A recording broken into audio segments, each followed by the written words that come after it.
अस्सलाम नाज़रीन, मैं हूँ असद अली तूर, अपना प्रोग्राम असद तूर अनसेंसर्ड में। आज हम आपके लिए एक बड़ी ही दिलचस्प और अहम स्टोरी लेकर आए हैं जो आपको इस हुकूमत की हैसियत बताएगी। वो क्या है कि बेइख्तियार लोग और जो बाइख्तियार हैं वो कहीं और कनेक्टेड हैं, और वो जिसे कहते हैं ना साईं, तो साईं साईं का फिर वो भी साईं होता है, ठीक है। उसका फिर वो उसकी रौनक फिर और ही होती है, ठीक है। इतनी साहब की रौनक इतनी होती है जितनी साहब के नौकर की रौनक होती है। तो हमने कहा ज़रा आपको सुनाते हैं एक रौनक का किस्सा जो पेश आया है वजारत ख़जाना में।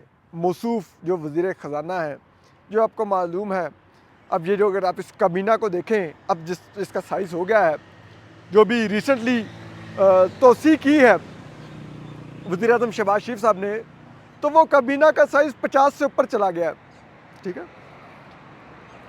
हालांकि 23-24 मिनिस्टर्स के साथ कौन से तीर मार लिए थे जो 50 से ऊपर चला गया साइज़, लेकिन उन्होंने कहा कुछ और भी हीरे चाहिए हैं, ठीक है। तो चलो लोगों को खुश कर दो, उनकी गाड़ियों को झंडे लगवा दो, उनकी गाड़ियों का पेट्रोल, पर्क्स, प्रिविलेजेस, बंगले, अयाशी बढ़ जाएगी। लेकिन आप ये देखिए कि इख्तियार क्या होगा उनके पास, कुछ भी नहीं, ठीक है। जिनके पास इख्तियार है, हम जरा उनकी रौनक के किस्से आपको सुनाते हैं, ठीक है। हालत ये है कि जो मिनिस्टर्स अभी नए जिन्होंने हेल्प लिया है, उनमें से किसी का अभी तक पोर्टफोलियो भी नहीं डिसाइड हुआ कि कौन सा किसके पास कौन सी मिनिस्ट्री होगी। सिर्फ वजीर मुमलिकत या मुशीर का या मावन खसूसी का दर्जा दे दिया उन सबको, ठीक है। अब ज़रा आ जाते हैं असल किस्से की तरफ। आपको मालूम है पाकिस्तान के वज़ीर ख़जाना है जनाब मौसूफ औरंगज़ेब साहब, ठीक है। औरंगज़ेब साहब पहले हबीब बैंक की सरबराही कर रहे थे, प्राइवेट सेक्टर से आए, आके मिनिस्टर बन गए। इस हुकूमत की तो नहीं, लेकिन किसी और की ख्वाहिश थे, जो ताकतवर, जो असल में हाकिम है, उनकी चॉइस से इस हुकूमत की ये हैसियत थी कि ये बनाना चाहते थे इसहाक डार साहब को। लेकिन इस्लामाबाद की रावलपिंडी के आगे हैसियत बहुत कमज़ोर होती है, बल्कि होती नहीं है। तो रावलपिंडी वालों ने कहा कि नहीं भाई, इसहाक डार नहीं, हम देंगे औरंगज़ेब। औरंगज़ेब साहब बन गए। अब औरंगज़ेब साहब बन गए, IMF प्रोग्राम शुरू हो गया, सब कुछ जी, बड़े कफ़ायत शारी के इक़दामात, बड़ा ये वो, बड़ी रिस्ट्रक्चरिंग होगी, बड़ा जिसे कहते हैं रिफॉर्म्स आएंगी, प्राइवेटाइजेशन होगी, रेवेन्यू की कलेक्शन बढ़ेगी, वगैरह वगैरह, ठीक है। अब हालत ये है कि पहले 7 माह में जो रेवेन्यू का टारगेट है IMF से कमिट किया हुआ, उसमें 606 अरब रुपए का शॉर्टफॉल है, ठीक है। लेकिन यहां पे बस नहीं होती। अब जाहिर बात है, ये रेवेन्यू जो कलेक्ट करते हैं वो FBR के अफसरान होते हैं, कस्टम के होते हैं, इस तरह के महकमों के। अब आज मेरी नज़र से में तो ये पहली दफ़ा स्टोरी आई शहबाज राना साहब की, ट्रिब्यून में मैंने जब पढ़ी, तो फिर थोड़ा बहुत मैंने खुद भी हाथ पैर मारे, मैंने कहा जानूँ तो सही कौन है, क्या है, हुआ क्या है।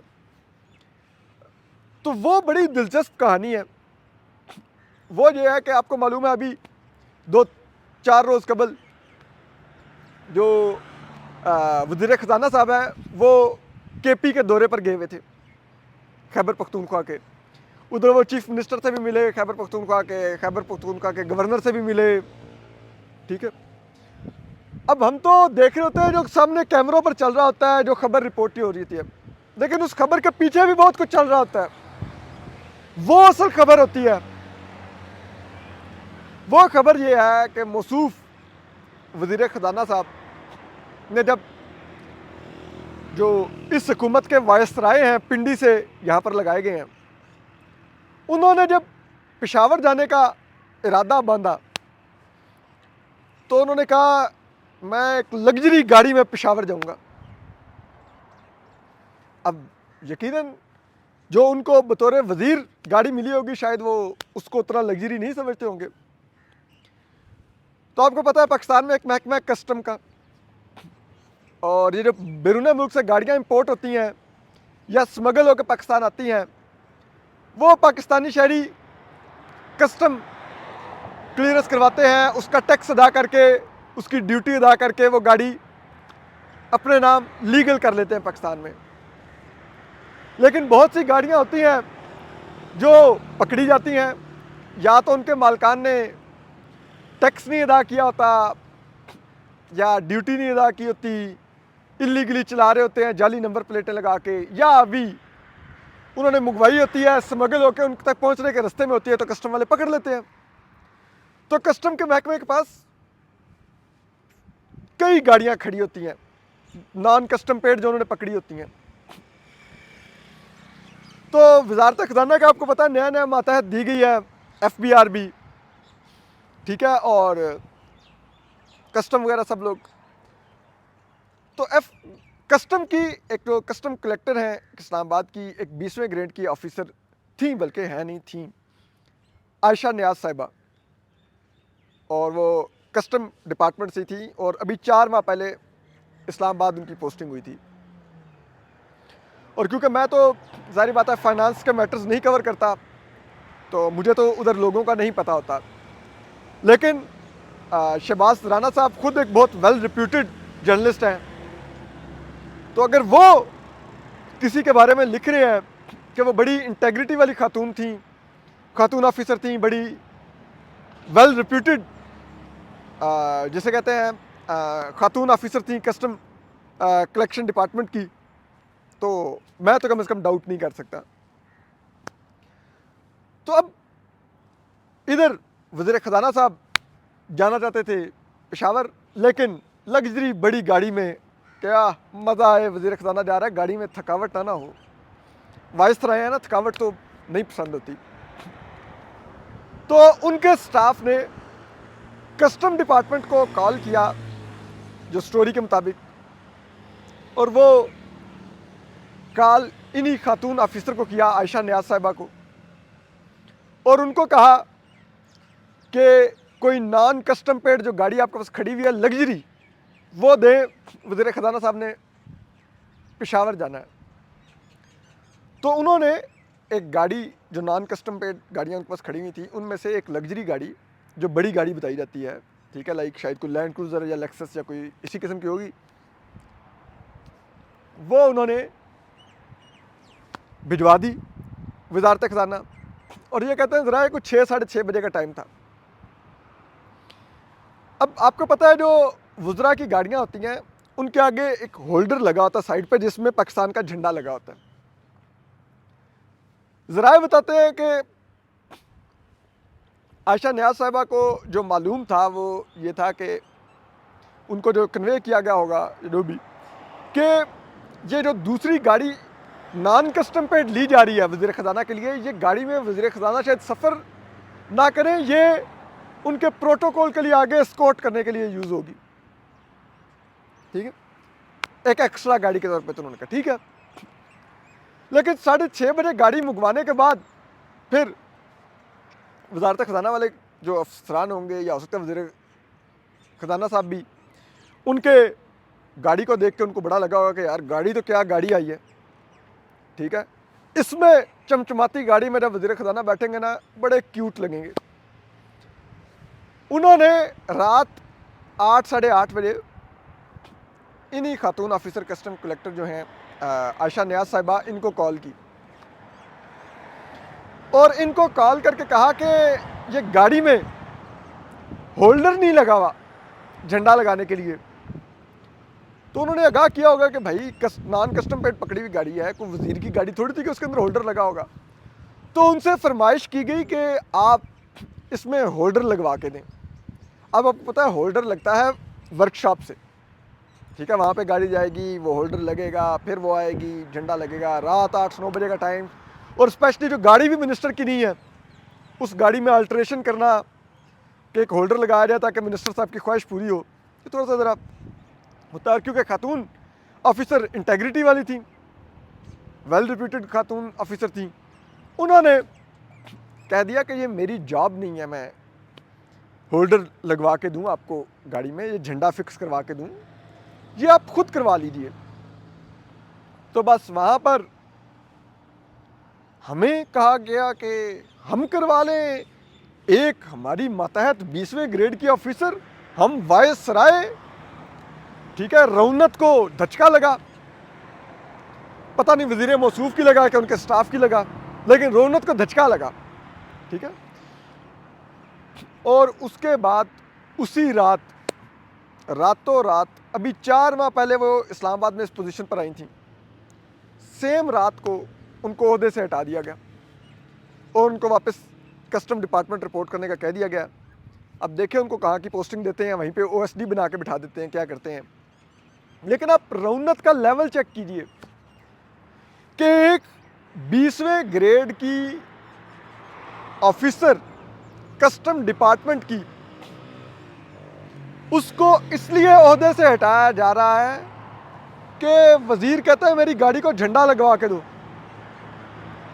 20वें ग्रेड की ऑफिसर, इस जॉब के लिए कौम अपने खून के टैक्सों के पैसे से अपने ब्यूरोक्रेट्स को तनख्वाहें देती है कि वो वजीरों की गाड़ियों को झंडे लगाएं। लेकिन वजीर को तो लगता है कि मैं वजीर बन गया हूं, और बन अगर पिंडी के कनेक्शन पे गया हूं तो ये ब्यूरोक्रेट्स तो अब सारे मेरे ज़ाती मुलाजिम हैं, और अगर झंडा नहीं लगा तो निकालो निकालो इसको यहाँ से। उनको हटा दिया उनके ओहदे से। और ये मैंने अभी चेक किया तो मुझे पता चला कि ये जो कस्टम के अफसरान हैं, ये जो इनमें से एक अफसर है आसिफ समथिंग नाम है उनका, वो पर्सनल असिस्टेंट है इस वक्त, या स्पेशल असिस्टेंट है इनके वज़ीर ख़जाना सेनेटर औरंगज़ेब साहब के। कहते हैं उन्होंने भी कई नॉन कस्टम पेड गाड़ियाँ रखी हुई हैं जिन पे वो अपना मौज करते हैं, ज़राए बताते हैं, ठीक है। अब जो ज़राए ने ये इल्ज़ाम लगाया तो, लेकिन और ये शहबाज रान साहब ने भी स्टोरी में उनका नाम लिए बगैर रिपोर्ट किया हुआ है कि उनके इस्तेमाल भी जो वजारत ख़जाना का स्टाफ है उसके इस्तेमाल में कई नॉन कस्टम पेड गाड़ियाँ।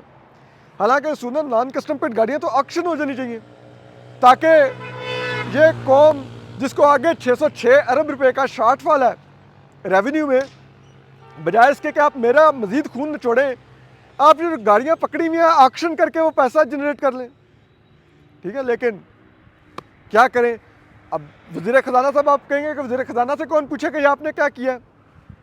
अब ये शबाशी से पूछेंगे जिनके अपने पल्ले कोई इख्तियार नहीं है, ठीक है, जिनमें इतनी जुर्रत नहीं होगी कि वज़ीर ख़जाना से पूछे कि भाई इतनी रौनक क्यों।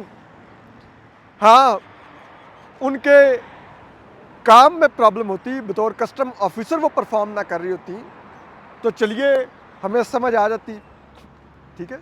वो इंटेग्रिटी वाली ऑफिसर ना होती, वो खुदा न खास्ता को पैसे शैसे खाने वाली ऑफिसर होती हैं, आप हटा देते, उनके खिलाफ डिसिप्लिनरी प्रोसीडिंग से आगाज करते। लेकिन ये किस बात पे हटाया कि मैंने मांगी लग्जरी गाड़ी और फिर यह फरमाइश की कि उस नॉन कस्टम पेड लग्जरी गाड़ी पे मेरा झंडा मुझे लगा के दो कि मैं वज़ीर नज़र आऊँ कि मैं जा रहा हूँ, ठीक है। और ये हालत है। अभी तक प्राइवेटाइजेशन देखें इस हुकूमत से नहीं हो सकी। PIA के प्राइवेटाइजेशन पे इतने बड़े भंड मारे इन्होंने, ठीक है। इसी तरह आप देख लीजिए इनसे कोई अभी तक स्ट्रक्चरल रिफॉर्म्स नहीं हो सकी, ठीक है। आप देखिए जो बिजली के मुआहदे रीनिगोशिएट किए बिजली बनाने वाली कंपनियों से, IPP से, उस पर अलहदा पाकिस्तान पर सवालात उठ रहे हैं कि आपने बंदूक की ज़ोर पे वो मुआहदे रीनिगोशिएट किए हैं, ठीक है। तो मुस्तकबिल में पाकिस्तान में कोई सरमायाकार क्यों आए जब पाकिस्तानी रियासत अपने मुआहदों का एहतराम ही नहीं करती है। ये हालात हैं इस मुल्क के, और वहाँ पर आप अफसरों के कैरियर से खेल रहे हैं, ठीक है। लेकिन जो अपने लाडले हैं उनको बड़ी बड़ी गाड़ियाँ भी नवाजो, चाहे वो चीफ जस्टिस जाहिद आफरीदी हैं, परफॉर्मेंस उनकी 0/0, उनकी अदलिया में आग लगी हो, लेकिन नेहरू जस्टिस नामी घोड़े पे बैठ के पोलो खेल रहा हो, यानी कि चीफ जस्टिस जाहिद आफरीदी। ठीक है, उनको आप 4-4 6-6 गाड़ियाँ सिक्योरिटी के डालों की दे दो, ठीक। ये जहाँ पर हालात हो वहाँ पर मुल्क कैसे चलेगा? आप बताइए, उसमें मेरे और आपका क्या स्टेक है उस मुल्क के अंदर? हमारे विल ऑफ द पीपल से, हमारे वोट से हुकूमत भी अगर नहीं आनी, हुकूमत भी किसी इदारे के मैंडेट पर आनी है और उसने डिलीवर भी इदारे को करना है, ना आवाम को ना मुल्क को, तो बस ठीक है, फिर बैठिए साइड पे बैठ के ये कौम दही खाए और देखे जो इस कौम के साथ हो रहा है। अपना ख्याल रखिए। अल्लाह हाफिज़।